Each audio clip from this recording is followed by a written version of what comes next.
Nesse vídeo vamos falar sobre os Salmos 38 a 44.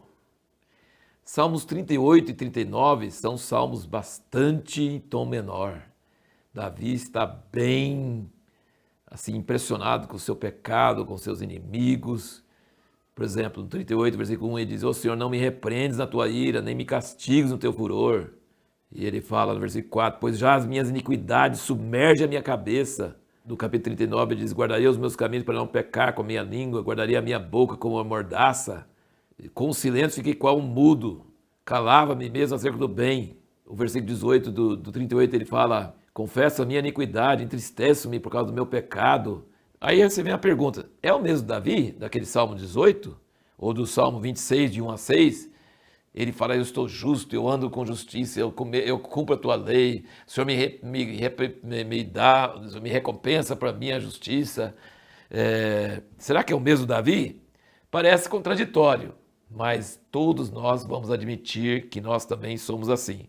Que há momentos em que nós estamos realmente na vitória, fazendo as coisas certas, andando bem e Deus nos abençoando por causa disso. E há momentos que a gente se sente o pior pecador da face da terra e que não tem nada certo e Deus está castigando, mandando pau em cima de nós, assim. E a gente sempre fica desesperado. É a mesma pessoa. Nós somos assim, Davi era assim. Quando ele era justo mesmo. Mas quando ele estava em pecado, ele sentia que pecado mesmo e clamava a Deus por misericórdia. Então esse é o motivo, né, da pergunta que nós fizemos no último vídeo. Por que Davi às vezes proclama sua justiça e outras vezes fala que é pecador? Porque é a realidade, é a verdade. E quem não reconhece isso não está certo, não está sendo honesto.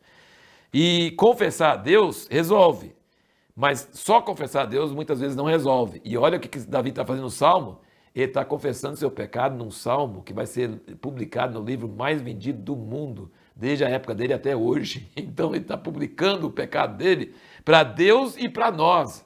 Aqui, milhões e milhões de pessoas estão sabendo do pecado de Davi. Então ele confessa a Deus e confessa a nós também por meio dos salmos.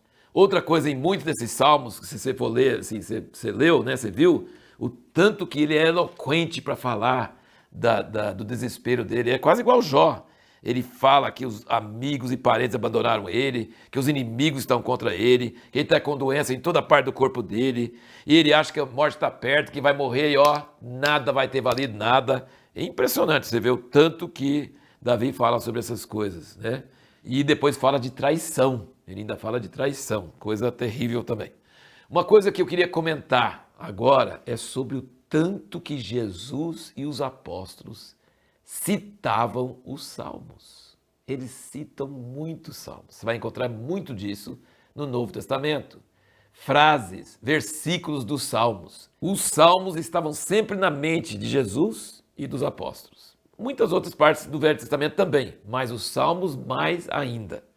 E vamos só citar alguns exemplos aqui para você pensar sobre isso. Capítulo 40 e versículo 6. Sacrifício e oferta não desejas, abriste meus ouvidos, holocausto e oferta de expiação pelo pecado não reclamaste. Então disse eu: eis aqui venho, no rolo do livro está escrito a meu respeito, deleito-me em fazer a tua vontade, ó Deus meu, sim, a tua lei está dentro do meu coração. Isso aqui é citado em Hebreus, falando sobre Jesus. Capítulo 40, versículo 6 a 8. Capítulo 41, versículo 9. Até o meu próprio amigo íntimo, em quem eu tanto confiava e comia no meu pão, levantou contra mim o seu calcanhar. Falando sobre Judas. Davi está falando sobre alguma outra pessoa, mas aqui é citado no Novo Testamento como referindo a Judas. O capítulo 44, versículo 11. Entregaste-nos como ovelhas para alimento, nos espalhaste entre as nações. E o versículo 22. Mas por amor de ti somos entregues à morte o dia todo, somos considerados como ovelhas para o matadouro. Então você percebe que os salmos eram considerados a palavra de Deus e citados por Jesus e pelos apóstolos. Isso significa que nós também não devemos ler os salmos só para nossa edificação espiritual, aprender a orar, adorar, mas nós devemos entender que são a palavra de Deus para nós, uma palavra que nos edifica e nos fala sobre realidades de Deus.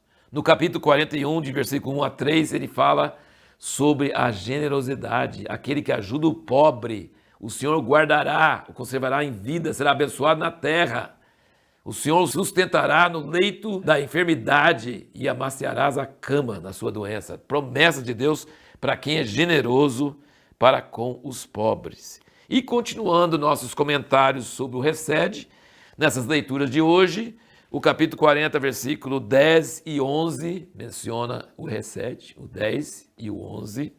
O 44, o versículo 26 e o 42, o versículo 8. O Resed está em todos os salmos, sempre aparecendo.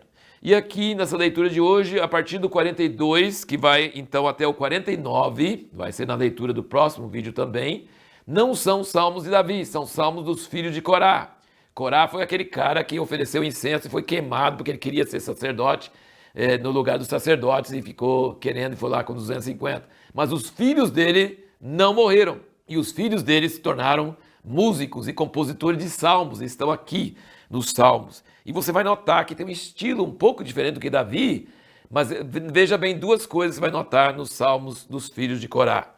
Você vai notar que eles falam demais, mais do que o Davi ainda, sobre o templo, o Monte Santo, a cidade de Deus, as moradas do Altíssimo. Eles estão falando sobre Sião, Jerusalém, a cidade santa. Eles falam muito sobre o templo e Deus morando ali. E eles falam sobre a grandeza que Deus fez no passado, tirando Israel do Egito, e no governo de Davi e outros, e a situação atual, falando, Deus, restaura teu povo, nos devolve a glória que nós tínhamos antes. Você vai ver isso bastante no Salmo 44, que é o último salmo da nossa leitura hoje, eles chorando e clamando a Deus para que Ele restaure Israel e faça aquilo que Ele já fez no passado. Muito precioso esses salmos dos filhos de Corá, e você vai perceber que é um pouco diferente o estilo do que os salmos de Davi.